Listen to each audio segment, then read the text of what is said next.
Welcome back for the next lecture of the hydraulic engineering. In the previous lecture, we have started for the discussion of the centrifugal pumps, that is unit number 5 from our syllabi, that is from the second section. And in this unit, the part which we have discussed is about the pumps, general classification of the pumps, then centrifugal pump, its the various component parts, then work done by impeller, okay, then concept of the centrifugal head, then selection of the pump that we are going to discuss. So the remaining part that we are going to discuss today is about the different efficiencies, heads of the centrifugal pumps, multi-staging of the pumps, selection of the pumps, and introduction of the submersible pumps. Okay. So in the last previous lecture, we have discussed this content. That is, pump is nothing but the hydraulic machine which converts the mechanical energy to the hydraulic energy. That is a pressure and kinetic energy, or the both of them. Then in the classification, protodynamic pumps, radial flow, axial flow, mixed flow. After that, as per the type of the casing, volute casing, vortex casing, casing with the guide vanes. Okay. Then working head, low head, medium head, high head. Then as per the direction of the flow, that is a radial, axial, mixed, number of the entries to the impeller, single entry, double entry. As per the number of the shafts, that is for the low head and high head. Low head single stage, high head multi-stage, that is number of impellers are more than one or the more than two. That is the multi-staging pumps for the high pressure or high head we can. Then as per the position of the shaft, horizontal and vertical. Then liquid handling system, that is a type of impeller. Closed impeller, that is shrouded on both the sides. Semi-open impeller, that is a having only the base plate and there is no crown plate, whereas for the open impeller there is a no crown plate, no base plate. It is a fully open. Then after this, we have seen the component parts of the centrifugal pump and working principle of the centrifugal pump. That is by generation of the negative pressure. Okay, that is a vacuum at the eye of the impeller. This water is to be get sucked here, and the kinetic energy will be get imparted to this flowing fluid by the centrifugal action, which results in the vacuum here at the eye of the impeller, and there is an increase in the pressure energy by conversion of the velocity to the pressure energy, and there is a continuation of the suction of the liquid. That is a continuation of the water at the outlet, we can say. That is the working principle we had seen in the last lecture. Then after that, we had seen the inlet and outlet velocity triangles also. This was for the turbine, and this was for the our centrifugal pump. As far as pumps and turbines are considered, the inlet and outlet velocity triangles and all the derivations part you will consider, that is exactly opposite to that of the turbines for the pumps. That is for the radial turbine and radial pump, they are exactly opposite to each other. Okay, that part also we had seen last time. Then after that, we had seen the work done by the impeller or a centrifugal pump on a liquid. That is how much net head that a impeller is to impart to that flowing liquid when it is to rotate, when it will be get rotated by the impeller. That is a Vw to U2 by G. That is a theoretical head. That much theoretical head that hence, or the in general we can say, or in combine we can say, the impeller is to impart to that liquid, which is that liquid will be get handled by the impeller. Okay, so this much we had seen. Now the remaining part, that is about the different heads and the efficiency of centrifugal pump, will start for. So with respect to the previous sketch which I have taken I have carried over here also, here we are finding that the different heads, and I'm going to explain the different heads with respect to this sketch only. So here we are finding that this is the eye of the impeller. Just a minute, I have to go for the okay,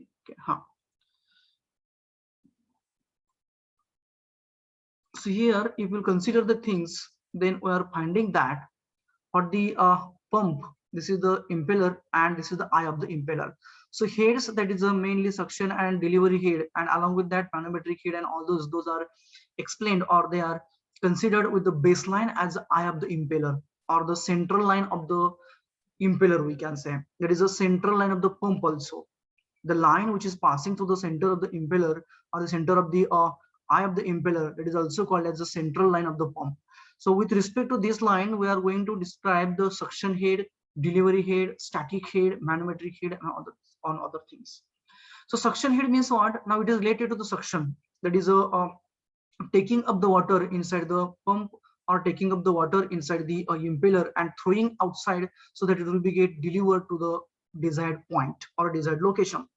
So the suction head is that distance or that dimension, we can say, or that height, we can say, from the point of, from which we are lifting the water exactly up to the center of the eye of the impeller. It means that from this central line up to the water surface, whatever the height or whatever the distance we are getting, which is denoted as h suffix s, that is called as a suction head. Suction means we are taking the water inside due to the negative pressure. So point from which we are taking the water inside this pump, that is up to the center of the pump, is nothing but a suction head. Now you may have a question in your mind that why we have not considered the suction head from the from the strainer, or from the point at which or from which we are taking exactly water inside the pipe. Okay, so why we have not considered from that? Because whatever the work done will be required to do against the lifting the water, it will be from this point itself. Okay, so that's why we are considering the suction head is from the free water surface up to the center of the eye of the impeller. It means that if you take that directly the footwall and strainer exactly up to this location, just keeping that submerged portion of the inlet, that is a strainer, then we can say that the water will be get lifted. It means the suction head will be start from this point, that is a water surface, up to the eye of the impeller, that is center of the impeller. So that is about the suction head. That is means from point, from which point the water has been get lifted up to the center, that is a suction. Now the delivery means what? The where the water you are going to transfer, where you are going to transfer the water, where you are going to discharge the water. Now for this case here, it has been shown as an overhead tank. In the overhead tank, we are going to release the water and we are going to raise the water up to this level. Means the pump has to require to do the work to lift that water not only up to this point but up to this point. It means that the point from the center of the impeller up to the point up to which the water is exactly getting lifted, that is a top surface of the water, or the elevation, highest elevation of the water surface, or the elevation of the water surface, we can say, in the reservoir or the tank. That elevation, that point, and the center of the impeller, that indicates the total delivery head. Means point from the center of the impeller to the point up to which the exactly water will be diverted or transferred or transported, or it's a surface elevation, we can say. That surface elevation and the elevation of the center of the eye of the impeller, the difference between them is nothing but our the delivery head. So here I would like to go for suction head as HS, as we have mentioned over here. Then delivery head, that is HD, from the center of the impeller to the point up to which we are going to deliver the water. And the combination of those two, that is a suction and delivery, that is called as a static head, or that is called as a lift, or it is also called as a gross head or a total head. So gross head or a total head or the static head or the lift is nothing but the summation of the static head plus summation of the static head and the delivery head. So combinedly, the static head and delivery head, sorry, suction head and delivery head forms the static head. Okay, there is the total head, or it is also called as a gross head. Now again, there will be the chance of the friction, then loss of the velocity head, we can say here, then loss of the velocity or the losses due to the friction and all those things in the suction pipe, casing, fans of the impeller, and delivery pipe also. So by considering those losses, again we will have a modification in the head, and that the head, that whole combination or the whole parts, we can say, which considers that head is a, we are going to consider, or it is called as an manometric head. So means the manometric head is that head against which the pump has to work.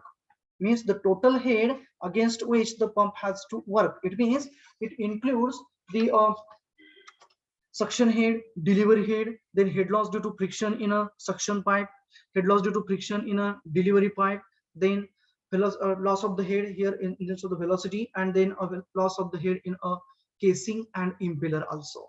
So in three ways we are going to define the manometric head. So in general, manometric head is the head against which the pump has to work. It's total head against which pump has to work. But what that total head, which not only includes the suction and delivery head, but also it includes the loss of the head in the various accessories of the pumps, that is suction pipe, delivery pipe, casing, and all those things. Okay, so manometric head, that is the head against which the centrifugal pump has to work. Okay, so first definition is that, so firstly we are going to define H manometric, that is a manometric head, that is a head imparted by a impeller to the liquid. So what is that? The head imparted by the impeller to the liquid minus loss of head in the pump. There is nothing but the against the head against which the pump has to work. Means what is that?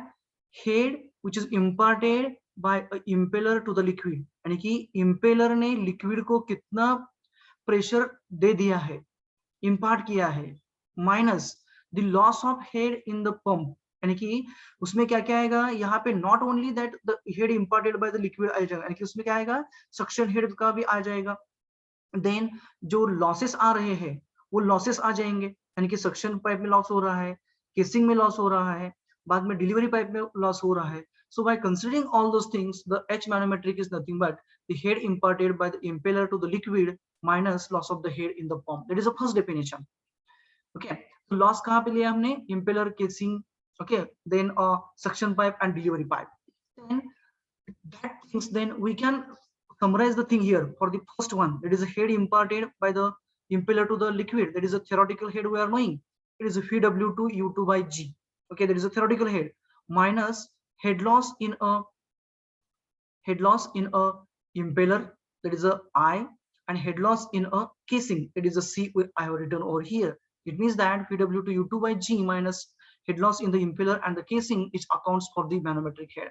And the second definition is that the for the manometric head, it is a total head at the outlet of the pump. Total head at the outlet of the pump. It means the here we can say it is a total head at the outlet will be here minus total head at the inlet of the pump, यानी कि यहाँ पे कितना head है और यहाँ पे कितना है, ये दोनों का जो subtraction रहेगा, दोनों का difference जो रहेगा, that is going to indicate the manometric head. It means against the total head against which the pump has to work. Okay, और third one जो है, that is the static head plus losses in the pipes plus the velocity head in a velocity head, that is v square by 2g, that we can say this loss of the head in the delivery pipe. Okay, means static head includes the suction head and delivery head. So I'd like to write here the static head includes the suction head, that is HS, plus the delivery head as HD, plus losses in the pipes. कौन सा आएगा pipe हमारा? That will be the suction pipe, then that will be the delivery pipe. Okay, and the VD indicates the velocity head of the water in a delivery pipe. जो भी वहाँ पे conversion रहेगा, that is pressure to the head, velocity, that will be accounted there. So it means the manometric head we are defining in the three ways.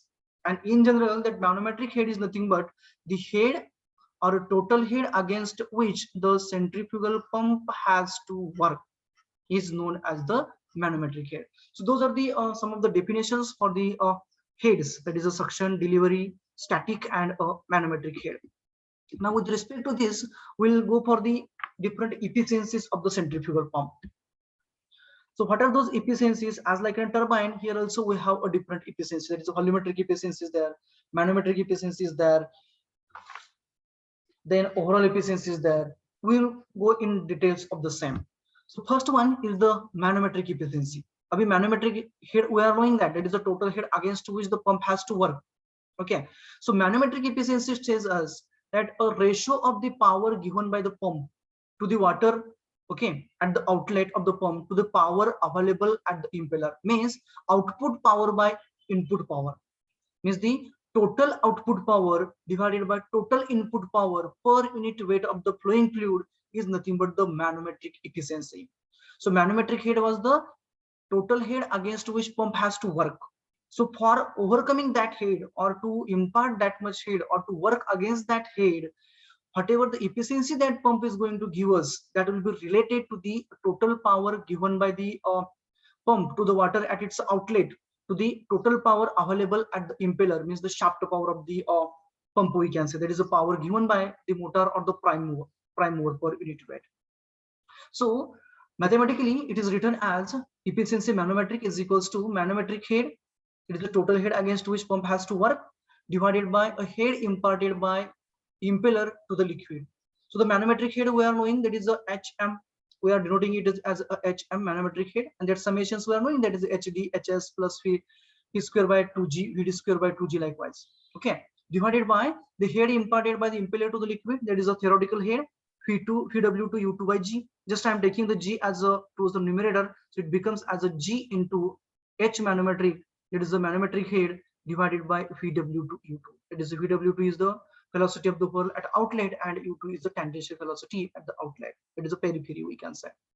This is about the manometric efficiency. It is a total output divided by a total input, we can. Then the next one is the volumetric efficiency. Now volumetric efficiency is about the quantity of the water. यहाँ पे अभी pump use कर रहे हैं हम. It means that how much quantity of the water that pump is exactly taking at its outlet or discharging. Okay, to the how much quantity of the water is getting admitted into the impeller, or impeller is going to throw away. Means कितना पानी impeller बाहर फेंक रहा है और कितना पानी आपके outlet पे आ रहा है. So obviously that impeller is going to throw the quantity of the water more than that of the quantity of the water which is going to be there at the outlet, appear at the outlet.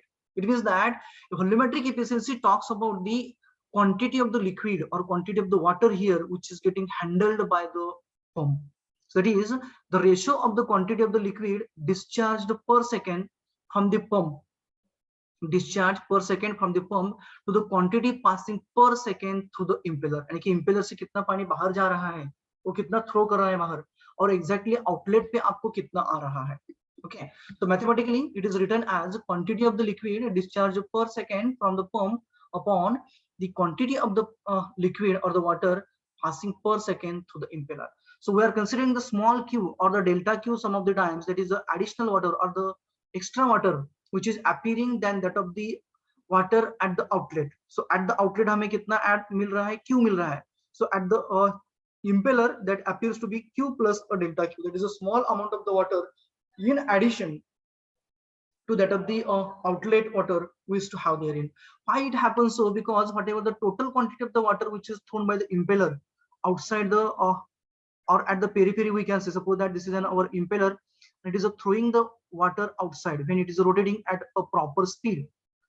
Okay, so for the lifting of the water, rotating is its rotation must be like this.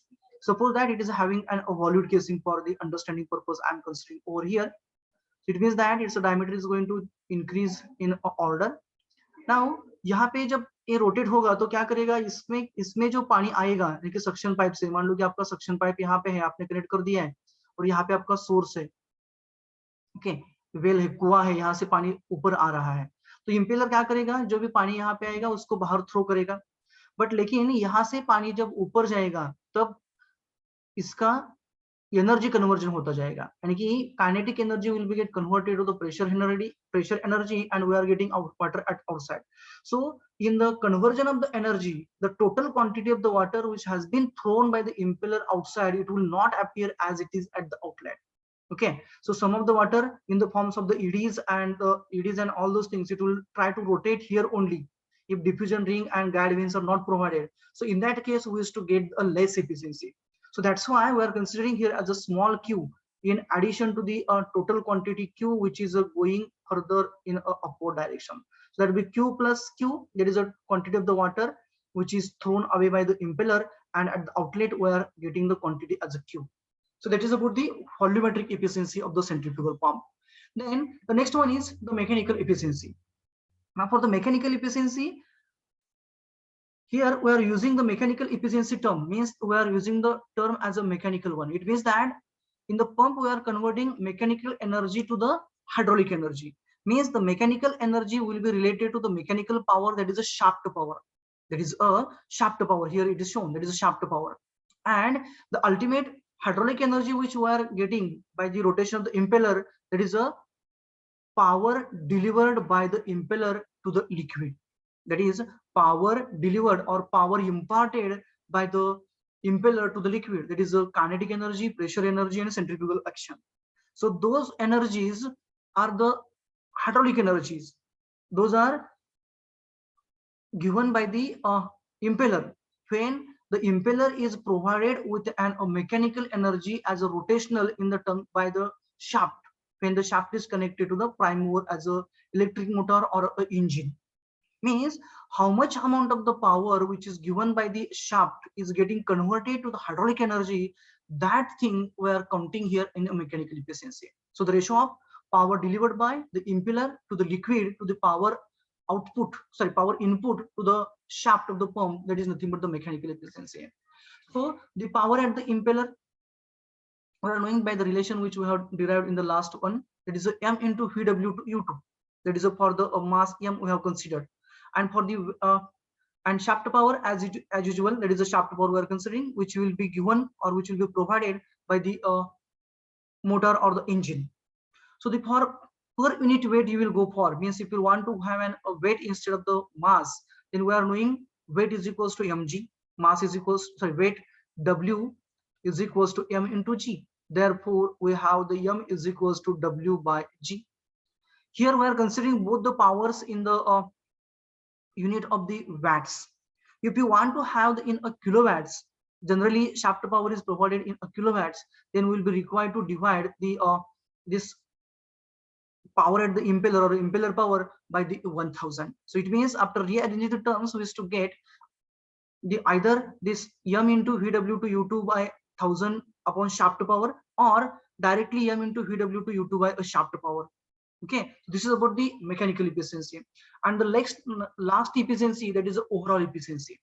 So overall efficiency means what? From the starting to the end, that is from beginning to the end of the mechanism. यानी कि pump को आपके कितना power आ रहा था, pump ने उसके centre, sorry, pump का बाद में शाफ्ट रोटेट हो रहा, शाफ्ट ने क्या किया, वॉल्यूम जो वाटर का था वो हैंडल कर दिया, उसको बाद में उसने क्या किया, मैनोमेट्रिक हेड उतना आउटलेट दे दिया. So from the beginning to the end, the whatever the conversion of the energies is to takes place from the mechanical to the hydraulic energy at the outlet, that is the pressure energy we can say, that comes under the overall efficiency. That is the ratio of the power output of the pump to the that is the ratio of the power output of the pump to the ratio of to the power input to the pump. Okay, and it comes to be exactly a product of the manometric efficiency, volumetric efficiency, and the mechanical efficiency. Mathematically, output power is the power to the water, that is the rho g q into h in general, and here h we are considering as a manometric head, that is a rho g h m. We are not considering here as a theoretical head. We are not considering here as a theoretical head. So manometric head, it is a hm we are considering. Head imparted by the impeller, that is a theoretical head. We are considering here the output power of the pump at the outlet, that is a rho g q h, but here h will be the manometric head divided by a power at a shaft. And after rearranging the terms, we is to get the overall efficiency as a product of manometric efficiency, which includes both manometric head, then the head imparted by the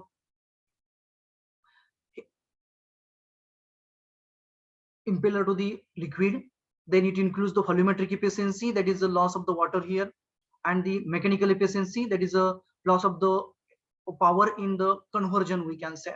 So that is the product of mechanical efficiency, volumetric efficiency, and manometric efficiency is considered as an overall efficiency of the centrifugal pump. Okay, this is about the different heads and the different efficiencies of the centrifugal pump. So after this, now why we are saying that ultimately we are not getting the 100 efficiency, or why not the pump is converting a total shaft power to the output power, or why not the volume of the water which has been get displaced by the impeller is not appearing exactly at the outlet, means there is a loss. So those losses are classified or grouped into the three types. So the losses in the centrifugal pump are grouped into the three types. Out of that, the first type or the first group we can say, that is a hydraulic losses. First loss is a hydraulic losses. The hydraulic losses are of the two types. Again, the hydraulic losses are of two types. Out of that, the first one is the hydraulic loss in the pump, which includes the shocks and eddies. Means whenever that water is not going to be, if the water is not thrown outside the fan along its tangent, then in that case there will be the vibration. Then there is the formation of the eddies due to the whirl action, okay, at the entrance and exit of the impeller. Means those losses includes under the hydraulic losses of the pump. Again, the friction loss in the impeller. So whatever the loss of the there in the energy in the form of the friction at the impeller, that is also considered as a hydraulic loss in the pump. Then friction and eddies loss in the guide vanes. If the guide vanes are provided, in that case, when the water is getting guided by over those vanes, then there will be the loss of the head by the friction. So that comes under the hydraulic losses in a pump. The second second type under the hydraulic loss is the other hydraulic losses, which includes the friction, minor losses in a suction pipe, delivery pipe, etc., etc. So that comes under the hydraulic losses. Then the second group of the loss in the pump, that is mechanical losses. So now what does it mean about the mechanical losses? The mechanical losses occurs due to the mainly due to the friction between the impeller and the water, or the shaft and the bearing. So for rotating this shaft, we have a bearing here. So friction loss will be there in the bearing and the shaft. Then between the impeller and the liquid, which fills the space between the impeller and the casing, and the other component parts, those are going to be rotated by the pump, sorry, by the electric motor. Okay, that is about the mechanical losses. And third one is the leakage loss.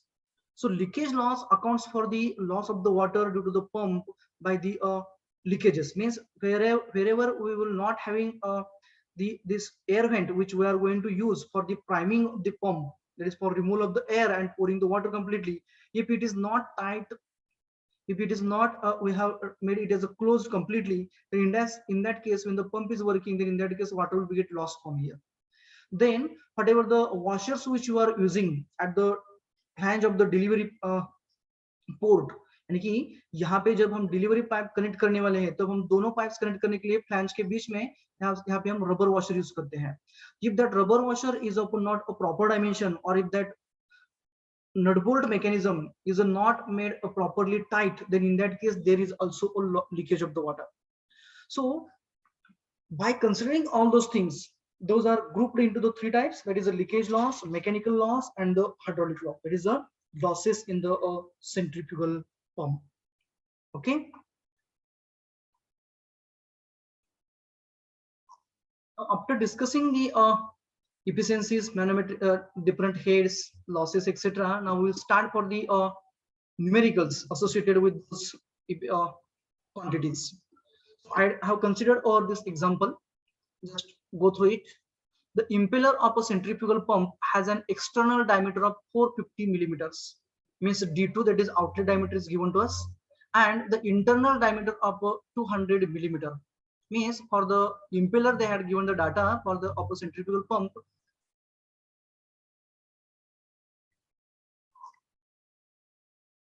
The diameters at the outer diameter for the impeller is given as 450 millimeters, and internal diameter is given as a 200 millimeters. And when the pump is running at a 440 rpm, so revolutions per minute, that is the speed is given to us as a 440 rpm. Then assuming the constant radial flow throughout the impeller at a 2.5 meter per second, that is the velocity of the flow, we can say that they had given us. Then, and that the vanes at exit, means at the outlet, they are set back at an angle of 25 degree. Means this angle phi is given to us as a 25 degree. Then if you consider the that impeller like this, then for this impeller they have given us the diameter D1. We'll consider that as eye of the impeller, and those are the vanes. So with respect to those vanes and the eye of the impeller, inlet and outlet diameters are also given. So outlet diameter will be a D2, or it is also denoted as a DO. outside diameter, and inside diameter is this one. This is given to us as a di or d1 we can say. Okay, then speed is given to us, that is a 440 rpm. Okay, and with respect to that we have to calculate the inlet angle, inlet fan angle, then the angle absolute velocity of the water at the exit with the tangent, and the work done per Newton of the water, means work done per unit weight of the water handled by the impeller or the pump we can say in general. Those things are asked to calculate with respect to this mechanism. So that the things those are asked to calculate here with respect to this data is about the theta we can say, inlet fan angle, that is a theta which is asked to calculate. I would like to mark here question mark.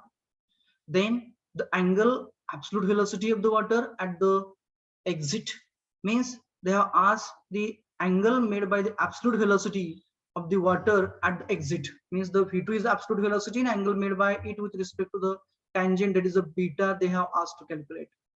So I'd like to write here the beta as an unknown, and third one, it is a work done per Newton of the water. Okay, so we'll go for the things one by one. Firstly, I would like to go for the given data. So the data which is given to us for this particular case is about the diameter. I would like to consider as a d1, or outer diameter as a do we can is equals to 450 millimeters. So how many meters it will be there? Is it 4.45 meter? 450 millimeters is there. So I have converted to the meters, that is a 0.45 meters. Then di or a d1 we can say, that is the inlet diameter. Its magnitude is given to us, that is a 200 millimeters. So in the meter it will be a 0.20 meters. Then this pump is working at the speed of 1440 revolutions per minute rpm. Okay, then this angle phi is also given to us. Phi is equals to 25 degree. It is a phi is the angle which is made by the vanes at the exit, means the tangent which we have drawn here at the exit of the vane, and its angle with respect to horizontal as a phi. That is the given to us, and data which is asked to calculate about the theta, beta, and the work done. Okay, so firstly I would like to go for the angle theta. So for angle theta, now how to go for a theta?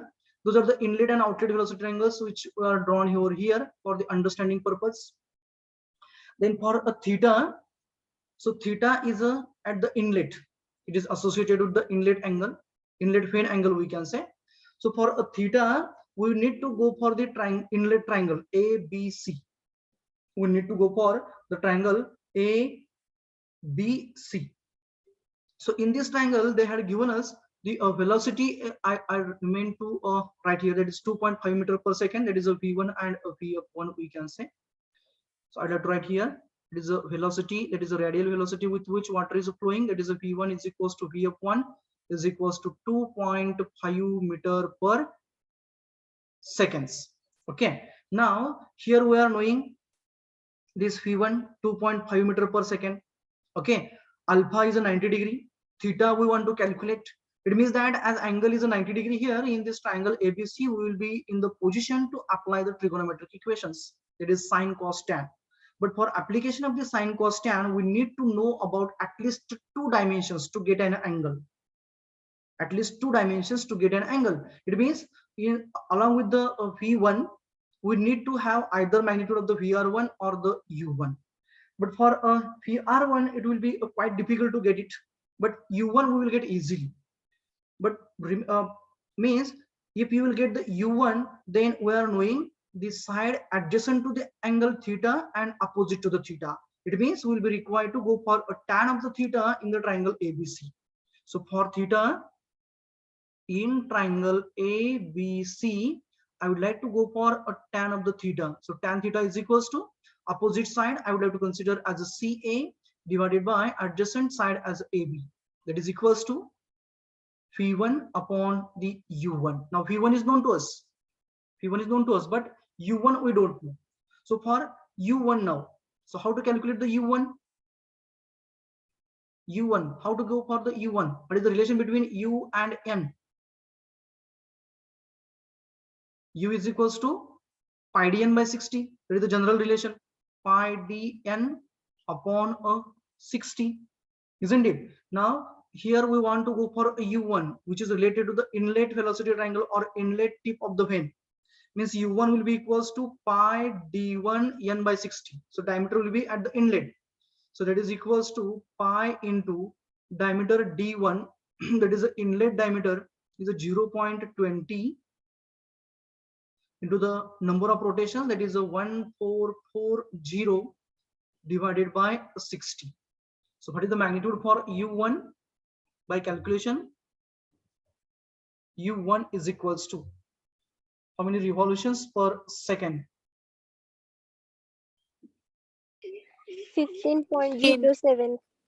Okay, that's the correct one. We'll go for 15.07 or 08, whatever it may be, meter per seconds. That is a u1 we got now. Okay. So now put up the values in our tan of the theta. So therefore tan theta is equals to phi1, that is a phi of 1 which is given to us, that is a 2.5 divided by the u1 we have calculated 15.07.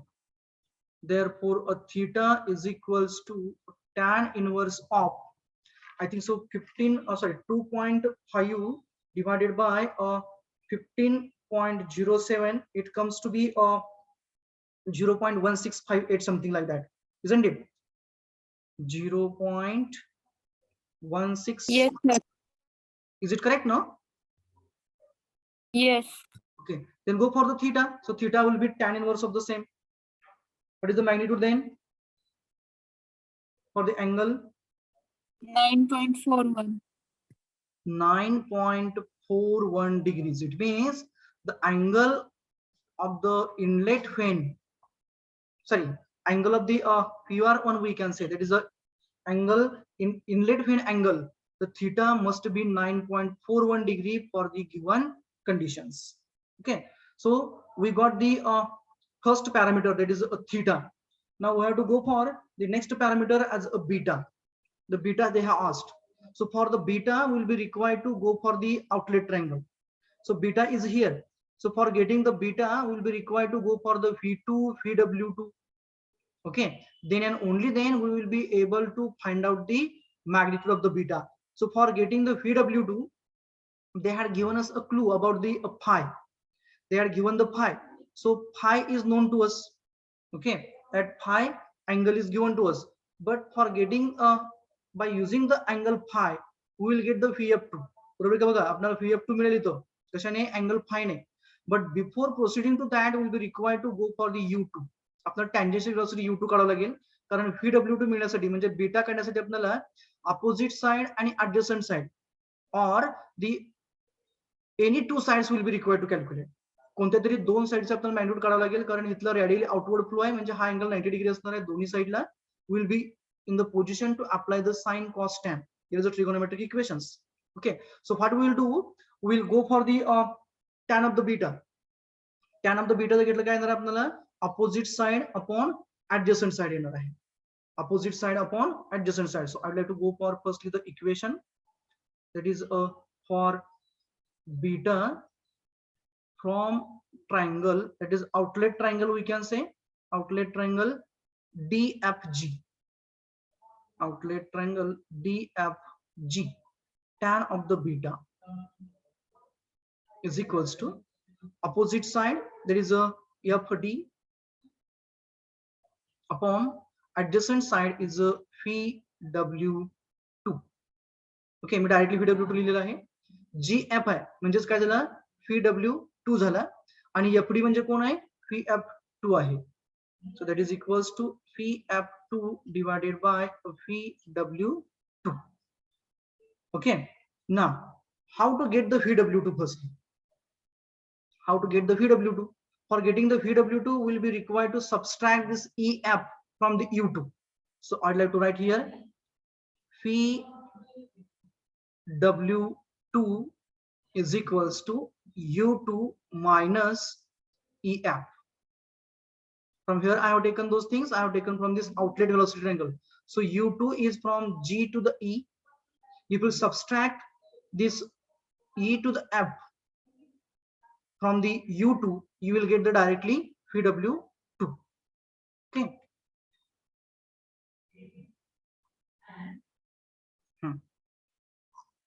U2. How to get the U2? U2 you will get by the relation pi d2n by 60. Then regarding the EF, for getting the EF, they have given us the phi F2. How come they have given phi F2? They have mentioned that assuming a constant radial flow through the impeller at 2.5 meter per second. It means that phi F1 is equals to phi F2. They had given us as a 2.5 meter per second. So we are going to use that magnitude for the phi F2 as a 2.5. Now, as the phi F2 is known to us, I think so we have not written here. So just to mention in the given data also, phi F2 is also a 2.5 meter per second from the given statement. Now this phi F2 is known to us, phi is known to us. By using the phi and phi F2, we'll get the EF. Okay. By using the magnitude of the phi and phi F2, we will get the EF. Means adjacent side we want to calculate, opposite side is known to us, then angle is known to us. Okay. And for getting the U2, we'll be required to use the relation pi d2n by 60. So firstly, I would like to go for a U2. So U2 is equals to pi d2n by 60. That is equals to pi into d2, that is the outlet diameter they had given us, that is a 0.45 meters, into the number of rotations, that is the 1440, divided by 60. So what is the magnitude for U2? You will get the magnitude in meter per second. U2, that is a tangential velocity at the outlet, we can say 33.93. okay, that is a 33.93 meter per second. U2 we got. Now we have to go for the phi F2 from this triangle. Okay, so I would like to write for a phi F2, I would like to go for here only. For phi F2, I'm taking help of a triangle DEF.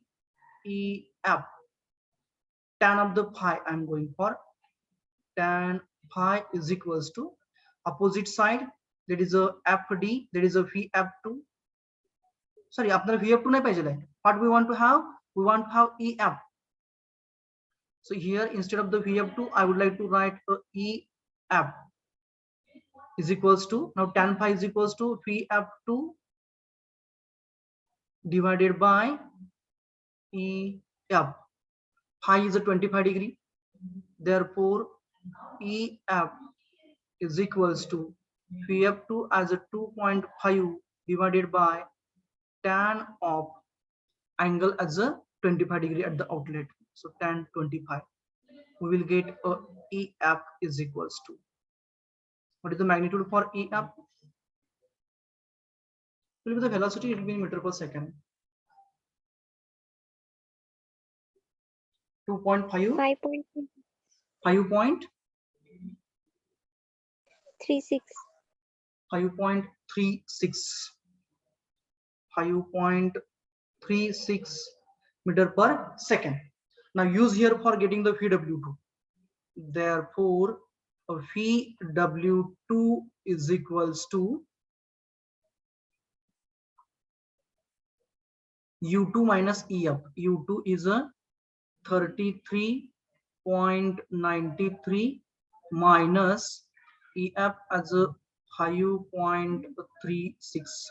That is equals to 28.57. 28.5 7. 7. Now get the beta. So therefore tan beta is equals to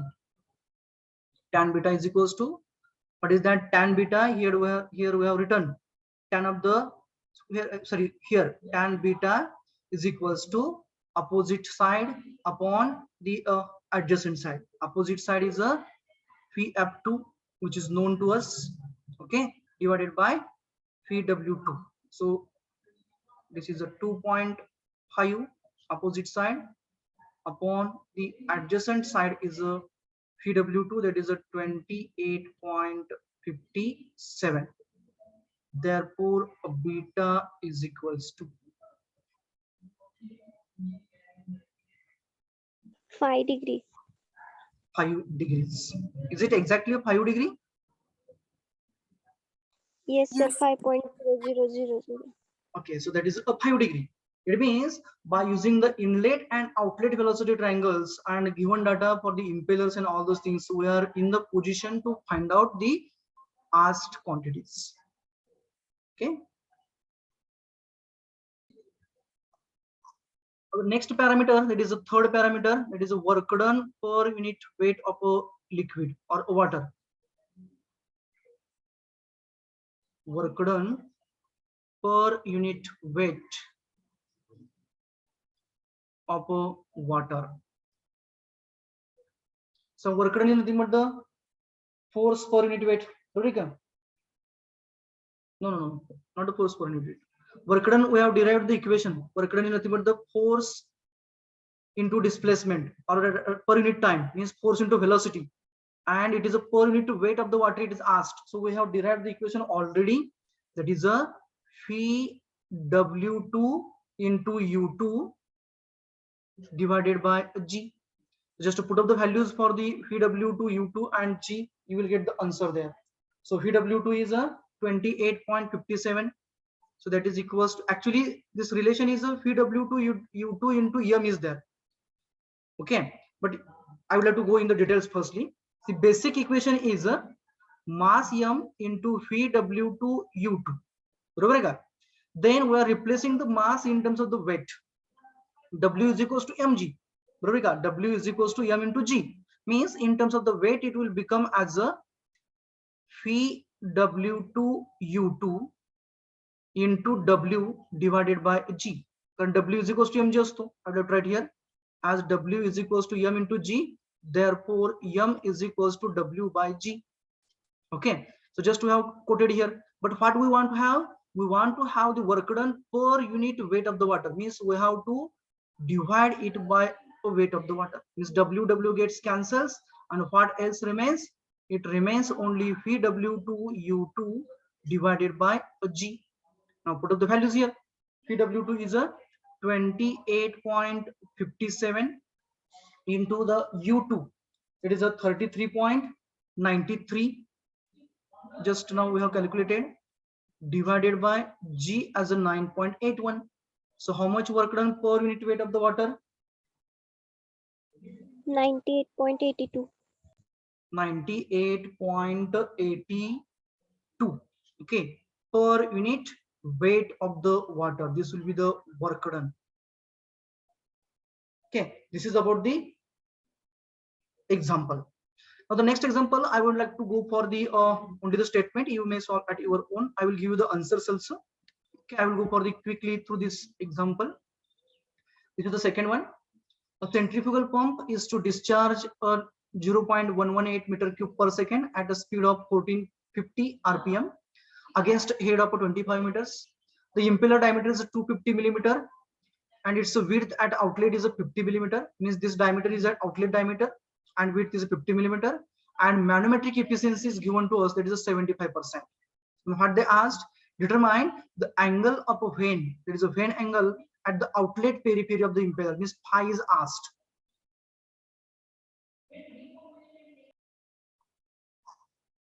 So for this case, the inlet and outlet velocity triangles are considered here. Okay, then The data which is given to us, that includes the discharge to 0.118 meter cube per second, speed as 1450 revolutions per minute, manometric head, that is a 25 meters, that is a head against which the pump has to work. Then D2, that is the outlet diameter, 250 millimeters, that is a 0.25 meters. Then radial width at the outlet as a 50 millimeters, that is 0.05 meters, and manometric efficiency as a 75%. And the data which is asked to calculate is about the pi. Means here we are going to take the help of the manometric efficiency, B2, D2, and the Q along with the manometric head and the speed. So how to go for? So for the pi, we are knowing from the outlet velocity triangle, that is a tan of the pi. If you go for, it is a Vf2 upon the Ef. Okay, Vf2 is the velocity of the flow at the outlet. So for getting the velocity of the flow at the outlet, we need to go for the discharge equation. That is Q is equals to pi dB into Vf2, pi d2 b2 Vf2. Okay, so from that equation we'll get the Vf2. That is a pi d2 b2 into Vf2. By using this equation, you will get directly the Vf2 as a 0.3 meters per second. After getting the Vf2, we need to calculate the Ef.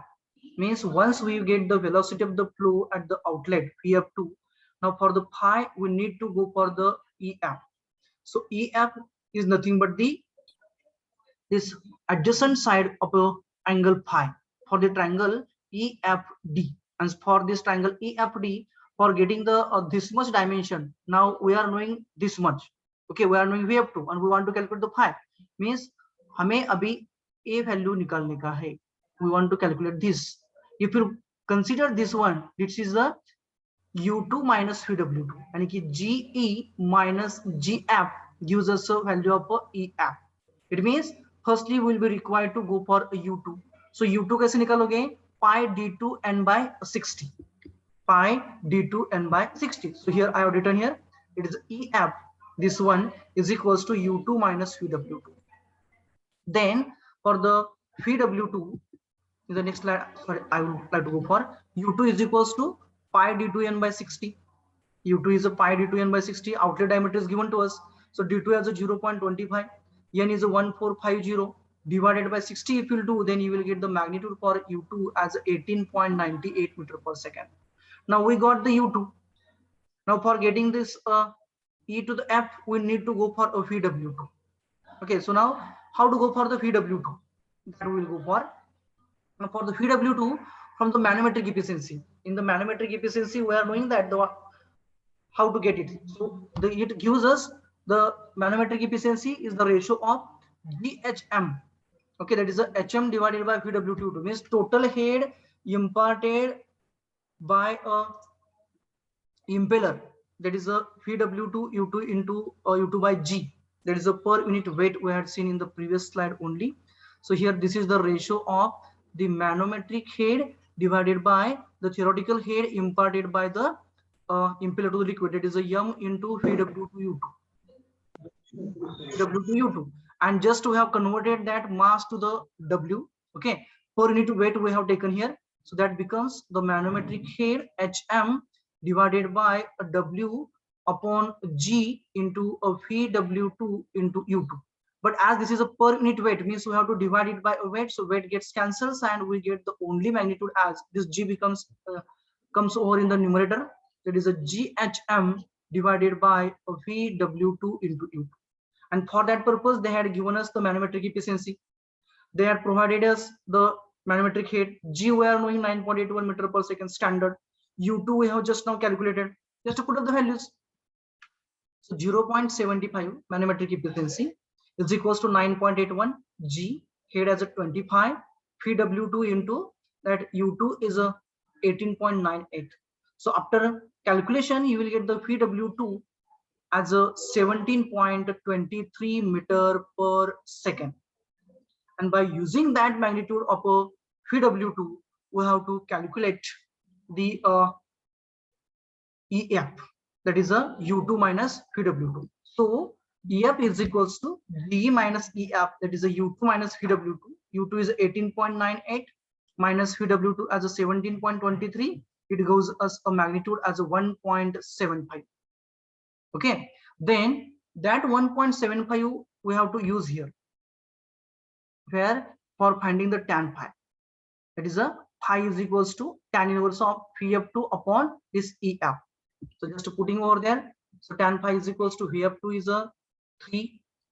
Okay, Vf2 is a 3 we have calculated, and Ef, that is a 1.75 flow velocity, actually the one.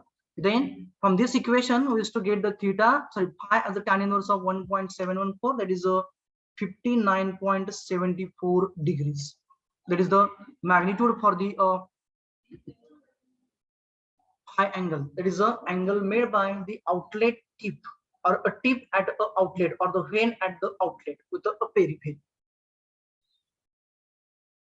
So the next point which we want to go through, that is a multi-staging of a centrifugal pump. So what does it mean about the multi-staging and why it is required? That is a firstly and a most essential part. Nowadays we are finding that the farmers used to go for digging the bore wells, and those bore wells used to be up to the depth of thousands of the feet, and the farmer again wants to take out that water from the thousands of the feet to the ground surface. So to get that much head of thousands of the feet, we need to have a pump with a high head, and generally it is not possible to have that size of a pump. It is a pump of the diameter of that hole, we can say, which has been dug by the farmer inside the earth crust to facilitate that much head. तेवढ्या साईजचा pump एवढ्या कमी साईजच्या size मध्ये आपल्याला एकाच इम्पेलरने तेवढा head आपल्याला मिळू शकत नाहीये. So to get that high head, यानी कि जो भी हमें हेड चाहिए यहाँ पे वो हमें हाई हेड चाहिए. So to get that high head, we need to go for the aligning multiples or the number of impellers on a single shaft, so that the discharge given by the one of the shaft to the another shaft, it is going to magnify its head. It is going to impart again a pressure head to that, and ultimately we will be in the position to get a maximum head. It means that for the multi-staging, it is required for the two cases. First one, that is for a high head, that is just now which we have discussed. Firstly, the multi-staging is required for the high head, means for whenever we want to take out the water from the bore wells, those are having a depth of the thousands and 1.5 thousand feet. From that depth we want to take up the water. So for that purpose we require to the high head. And in other case we want to have the high discharge. The high discharge kahan pe lagega? So whenever the farmer wants to irrigate his or her farm or field in a less time, then their required quantity of the water is a huge one. We suppose that in a 1 meter cube per second of a continuous flow, if the farmer is able to irrigate a 1 hectare of land in 5 hours, then the farmer wants to irrigate that land in only 2.5 hours. And in that case, it will be required to double the discharge. So to double the discharge, again we need to go for a multi-staging of the pumps. Means second type of the multi-staging is required for a high discharge. यानी कि जहां पे भी हमें discharge ज्यादा चाहिए होता है वहां पे भी हमें पंप का मल्टी स्टेजिंग करना पड़ता है. अभी हाई हेड में क्या किया जाता है? So in the case of the high heads, that is whenever we are trying to get a high head from the pumps, in that case we used to connect the pumps in such a way that the outlet of the first pump is given as an inlet to the next pump. यानी कि कैसा आ जाता है? Suppose that we have a shaft like this. Okay, we will go for the pump as it is. Suppose that this is our first pump. Here we have installed, this is the impeller of the pump, this is those are the vanes of the impeller of the first pump I am showing over here. Okay, and this is the casing, this is the casing of the pump. Okay, now we want to lift that water to a so high height. Okay, suppose that this is an pipe, suction pipe we can say. This is the suction pipe which is submerged in a water with a footwall and a strainer. Whether this is a footwall and a strainer we'll consider, and the water level is somewhere else here. and we want to take out this water up to a so high height. So whatever the water which has been taken here or lifted by the impeller or the pump 1, that I would like to consider as a discharge as a Q1, that quantity as a Q1. Now we want to lift that water to a so high height, means we need to have a large head to this quantity of the water which is lifted here, that is a discharge Q1.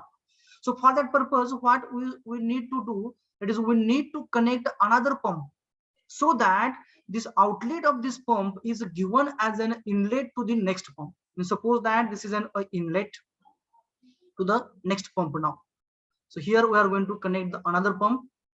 I would like to go for the casing of the pump.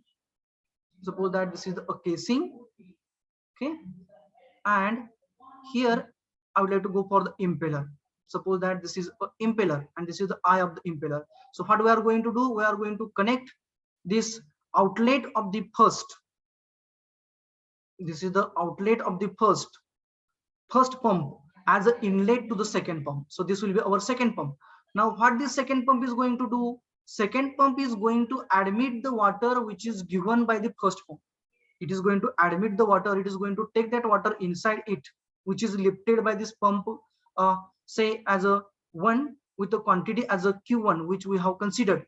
This Q1 water quantity will be get admitted towards to this pump. I would like to consider as a base here. Here it has been installed for this case also. Okay, now it is given to the second pump.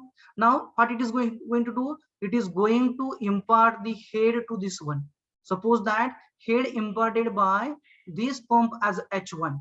या पंपने जो head त्याला दिलेला आहे, जो pressure दिलेला आहे Q1 discharge तो Q1 H1 आहे. Now the same discharge is there. Q1 discharge will be there, nothing than extra that will be there.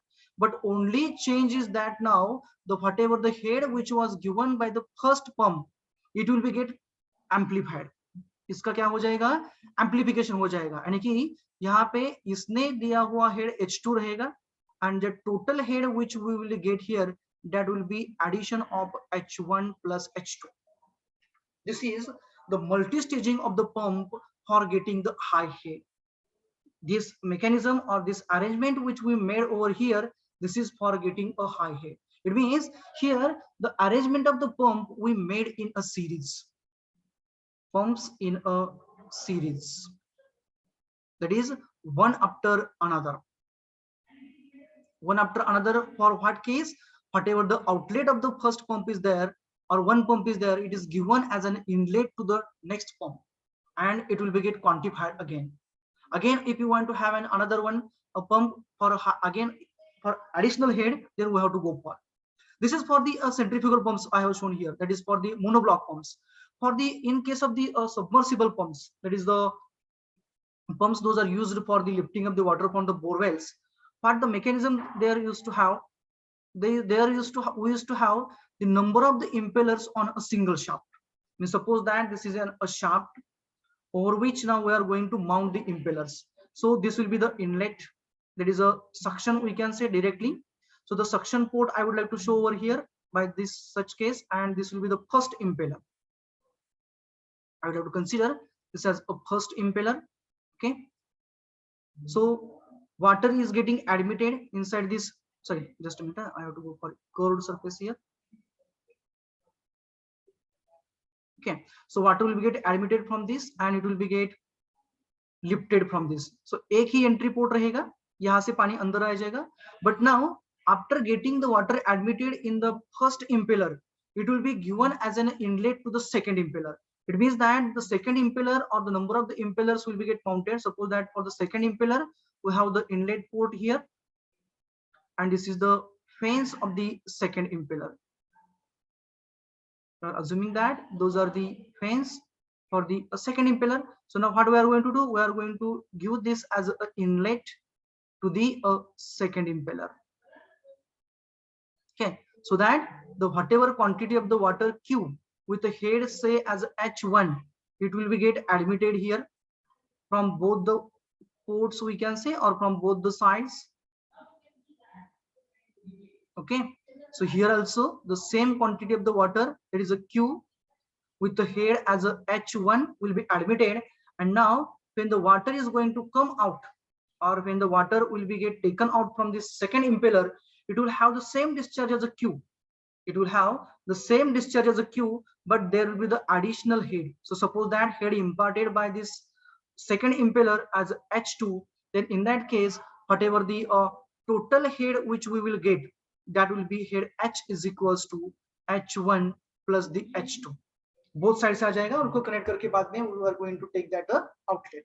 So this is the mechanism usually followed in the our submersible pumps whenever we are using them for the high head. And outlet of the first impeller or the first pump is given as an inlet to the second pump or in the next series pump.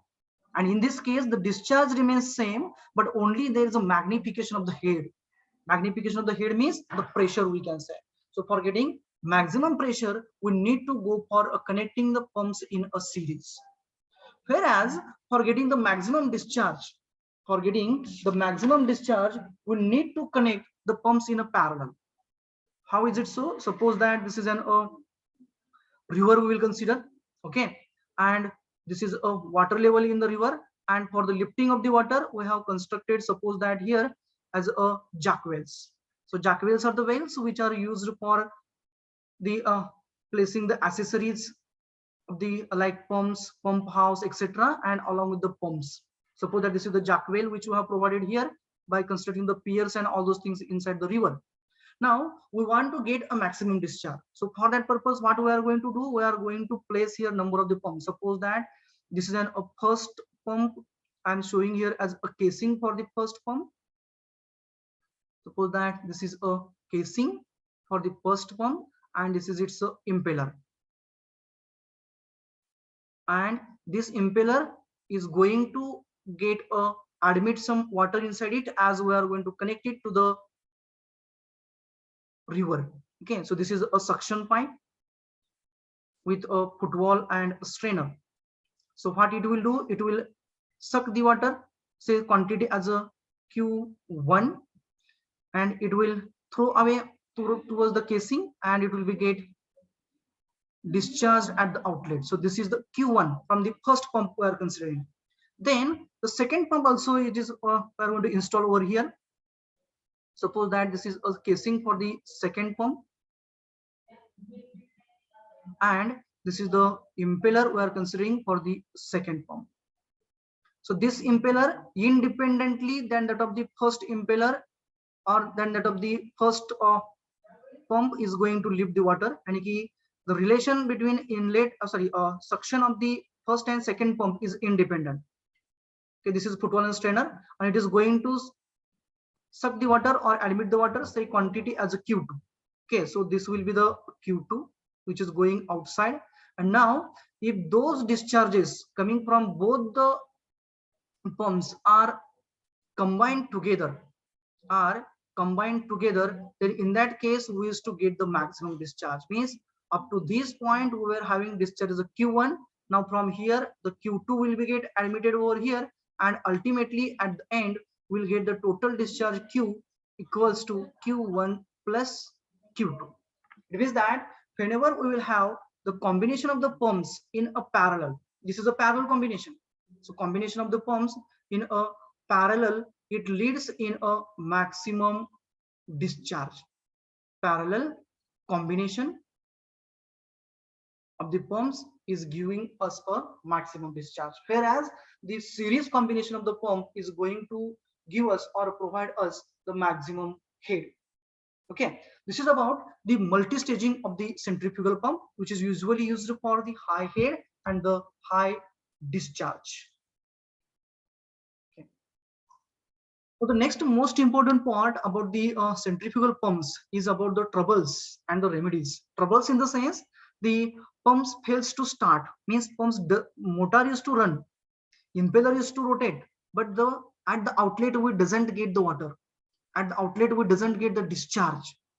Number of the times what happens, the pump starts but it consumes the high electricity, it consumes the high power. So such type of the troubles we used to come across, and overcome for that. To overcome that, what remedial things we have to go for, that we are now going to discuss. So first trouble which I'm going to consider over, that is a pump fails to start the pumping.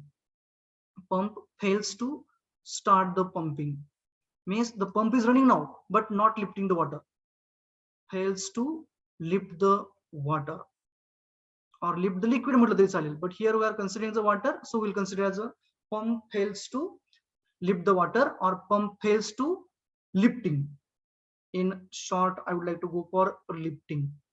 So now what will the remedial purposes or what will the remedial things those you will carry out so that pump will start the lifting the water? Due to which things or due to which reasons the pump will fail to lift the water? यानी कि कौन सी ऐसी points दिक्कतें रहेंगी वहां पे कि उसकी वजह से पंप पानी नहीं खींच रहा है, नहीं खींचेगा? तो first and most important thing is that improper priming. So improper priming means what? If you have not removed all the air from the suction pipe casing and up to the delivery chamber, then in that case pump fails to lift in the water, because the whatever the air is getting entrapped therein, that air used to be have an less density than the water, and it used to get kept on rotating and rotating inside the impeller and casing only. And if you are going to keep the delivery valve as closed, in that case the pressure inside the casing goes on increasing, and that water bubbles is to get collapsed on each other, and they creates the knocking sound, which results in the deterioration or the erosion of the particles of the casing.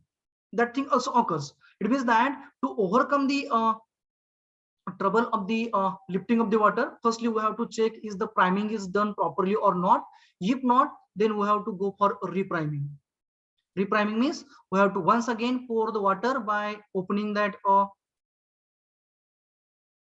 air vent, and we have to remove all the air from the casing, suction pipe up to the delivery head, so that there will not be any sort of the air and there will be the liquid from the footwall up to the delivery head. That is the first remedy which we have to go for. Then the second thing is that what we have to check is that is the total head against which the pump has to work, is that total head is more than the design head. If that total head, if that a total head H we can say is more than the design head, then in that case also the pump fails to lift the water. Means we have to check is the head against which pump has to work is more than a design head. If is it so, then we have to reduce the head and we have to again check the operation. In that case ultimately the pump has to work. It means if the design head for the pump is say and 10 meters and you are trying to lift the water at a 20 meters, then in that case pump will not lift the water, pump will not suck the water. So in that case we will need to reduce that head to the 10 meter, which is a design head. It is the second remedy we can say. Then the next term that which we have to check, that is the rotation of the shaft or the rotation of the impeller is proper or not. For the lifting the water, for the lifting of the water, we need to rotate the impeller in a proper direction so that it is going to provide a centrifugal action. For the instance of the understanding, if this is an impeller and to have a maximum centrifugal force imparted to this water which is going to be there inside this fan, we need to have the rotation of the impeller in this direction, that is in anti-clockwise direction.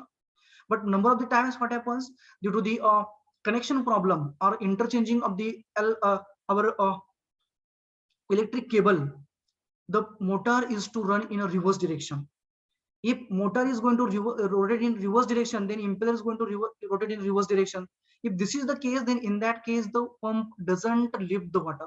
It means we have to check the rotation direction or the direction of rotation of the impeller. It should be the proper as per the design given by the manufacturer.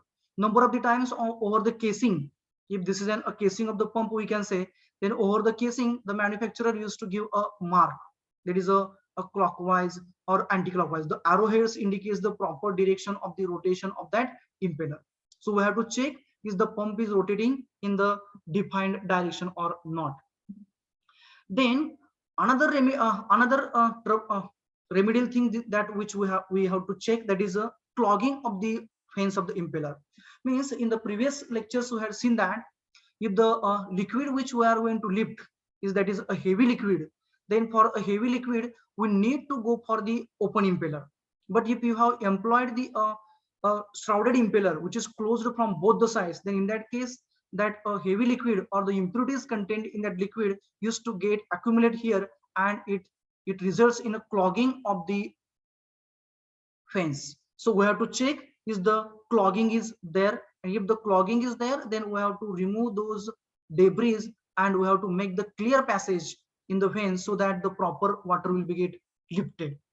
Okay, then another thing, remedial things that which we can carry out, that is we have to check the suction head.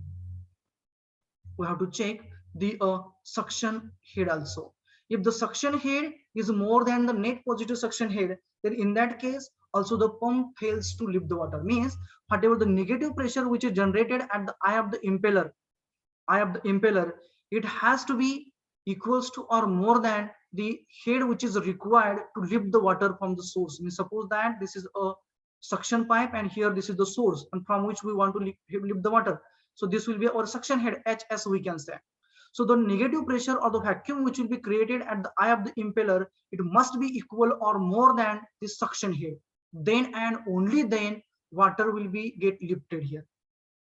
Okay, means we have to check if the suction head is up to the design head or not. Then we have to check the speed. If this is the direction of the speed, we have to check. But if the speed is not proper, if it is less than the design speed, then also pump fails to start the lifting. Why is it so? Because if the rotations are less than that of the design rotations or design speed, we can say, then in that case it results in imparting insufficient head to this water, यानी कि जो भी यहाँ पे पानी अंदर आया है यानी कि इसे आपके इम्पेलर में, उसको इम्पेलर क्या करने वाला है, सेंट्रीफ्यूगल हेड इंपार्ट करने वाला है और उसकी वजह से क्या होने वाला है, दैट वाटर यहाँ से आगे ऊपर ऐसा खींचा पुश किया जाने वाला है. सो उसको जो हेड मिलने वाला है वो हेड प्रॉपर हेड मिलने के लिए यहाँ पे जो रोटेशंस रहेंगे इम्पेलर्स के वो प्रॉपर होने चाहिए. Means there should be a proper rotation. If it is designed for 1450 rpms, then the rotations must be a 1450 rpm or more than that. Exactly that equals to be therein. But if they are less than that, then there is insufficient negative pressure or the vacuum, and there will be the improper suction and improper discharge at the outlet will be there. So those are the troubles and remedies associated with the when the pump fails to lift the water. Second trouble, that is second difficulty in case of the pump which you are facing, that is about the pump is working but it is not working up to its capacity and pressure. Means the capacity and the pressure which is given by the pump is improper, is not up to the mark. I would like to write not up to a mark. यानी कि जो भी head मिल रहा है हमें, the head which we are getting at the outlet of the pump or at the outlet of the pipes, we can say, suppose that we have connected the pipes here and we have taken the water somewhere else here. So here if we are measuring the head which is imparted by the pump to the liquid or the liquid which is coming outside here, that head is insufficient, or the discharge which we are getting Q, that is insufficient, means the pump is not working up to its capacity. So why it happens? So if a small amount of the air is get entrapped in the impeller, means through the air vent we can say, which is provided here for the proper priming, and if you have not tightened this air vent properly, then in that case what happens, it may leads to the small air getting entrapped here along with the flowing fluid. Or if the packing which is provided here for the connection of the suction pipe to the eye of the impeller, if there is a leakage, then in that case there used to happen that during suction air is getting entrapped here. So if the air is getting entrapped here, then in that case the liquid which is that water which is going to be thrown outside, it will not get the proper head, क्योंकि उसको proper head नहीं मिलेगा, क्योंकि यहाँ पे whirling action ज्यादा होता रहेगा और उसको ज्यादा से ज्यादा एनर्जी वो वाटर कंज्यूम करेगा, क्योंकि वो क्या करेगा, उसका जो डेंसिटी है एयर का वो कम रहेगा, उसकी वजह से वो जितना सेंट्रीफ्यूगल एक्शन वाटर को मिलता है उतना उसको नहीं मिलेगा due to the less mass we can say per unit volume, और वो वहां पे रोटेट होता रहेगा and we will not get the proper head. Means we have to check for a leakage. So remedy is that check for a leakage. If the leakage is there, then we have to remove the leakage. Okay, then check whether the speed is too low, यानी कि जब हमारा speed कम रहेगा, then in that case also we will not get the proper head. If the speed of the rotation of the pump or the impeller is less than that the design speed, then in that case also we will not get the proper head. Okay, as we have discussed previously. Then if the suction lift is too high, and if the suction head is again so large, then in that case also the pump doesn't lift the quantity of the water for which it is designed. Okay, then in that case we have to go for submerging this footwall and strainer at the proper depth. Okay, then the next trouble and associated remedies, that is about the pump starts and then stops, यानी कि pumping start हुआ है, it starts the pumping but then stops. Pumping शुरू हो गया है लेकिन बाद में क्या हो गया, बंद हो गया. वो कब होता है? ये improper priming, air leakage to the air vents of the suction pipe. In that case we used to come across such things, means we have to again check for the leakage. Due to the leakage we used to have again the suction head, that is HS, यानी कि आपका जो suction pipe है, football strainer है, वो football strainer यदि water के surface के ऊपर आ जाता है कि पूरा के पूरा पानी यदि खींच लिया, यानी कि मान लो कि आपने यहाँ तक ही आपका फुटवॉल स्ट्रेनर है और वाटर लेवल आपका इनिशियली यहाँ तक था, तो पंप कहाँ तक पानी खींचेगा? यहाँ तक खींचेगा, इसके नीचे का पानी नहीं खींचेगा. It means we have to check that is our footwall and strainer is submerged in water or not. If it is not, then we have to go for the proper submergence of the footwall and strainer. And last trouble, that is the pump takes too much power, it consumes too much power, यानी कि जो electricity जो है, जो current और voltage है, it takes too much, and when it used to take too much, in that case it results in a burning of the motor. बऱ्याच वेळा काय होतं की मोटर जळून जाते. So to avoid that, what we need to check, we have to check is the speed of the pump is proper,